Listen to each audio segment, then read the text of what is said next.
Hi, I'm Dr. Anusha, consultant gynecologist and infertility specialist at Good Health Clinic for Women, Visakhapatnam. Generally 2 to 3 deliveries normal vaginal deliveries అయిపోయిన తర్వాత కొంతమందిలో vagina అనేది చాలా ల్యాక్స్గా వదులుగా అయిపోతుంది. So చాలామందికి ఉండే డౌట్ ఏంటంటే పెళ్ళికి ముందులాగా టైట్గా ఈ వెజైనా మళ్ళీ చేయొచ్చా, అవుతుందా, ఒకవేళ అవుతుంది అంటే ఎలా? సో ఓకే, ఈ వీడియోలో మనం తెలుసుకుందాం. నార్మల్ డెలివరీ అయిపోయిన తర్వాత అందరికీ వెజైనా అనేది వదులుగా అవ్వదు.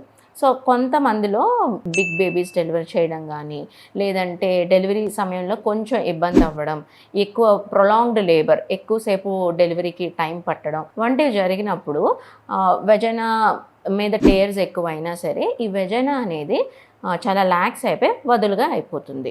ఇమీడియట్గా డెలివరీ అయిపోయిన తర్వాత కొంత అమౌంట్ ఆఫ్ రెస్ట్ కూడా తీసుకోవాలి. కానీ అలా చేయకుండా ఇమీడియట్గా వర్క్కి వెళ్ళిపోవడం, బరువులు లేపడం వంటివి చేస్తారు.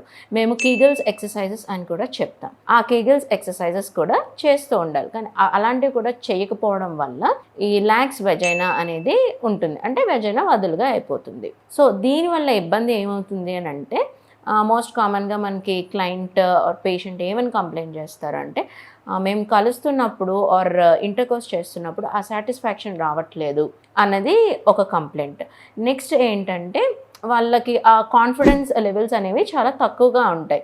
లూజ్ వెజైనా ఉంది, లాక్సిటీ ఎక్కువగా ఉంది అని చెప్పి. సో దీనికి సొల్యూషన్ ఏంటి అంటే వెజైనోప్లాస్టీ. వెజైనోప్లాస్టీ అంటే ఒక సర్జరీ ద్వారా మనం వెజైనాని చాలా నారోగా చేస్తాం. ఏదైతే ఎక్సెసివ్ ఈ లూజ్నెస్ ఉందో ఈ సర్జరీ ద్వారా కరెక్ట్ చేసి మనం ఆ వెజైనా అనేది టైట్గా చేస్తాం. So it is completely painless.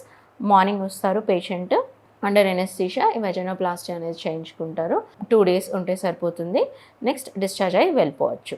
Post procedure ఎటువంటి జాగ్రత్తలు తీసుకోవాలి అని అంటే అట్లీస్ట్ ఒక 2 months వరకు భార్యాభర్తలు అనేది కలవకూడదు. ఓకే, ఆఫ్టర్ 2 months మీరు న్యాచురల్గా ఇంటర్కోర్స్ అనేది చేసుకోవచ్చు. It is completely safe procedure and also painless procedure. Thank you.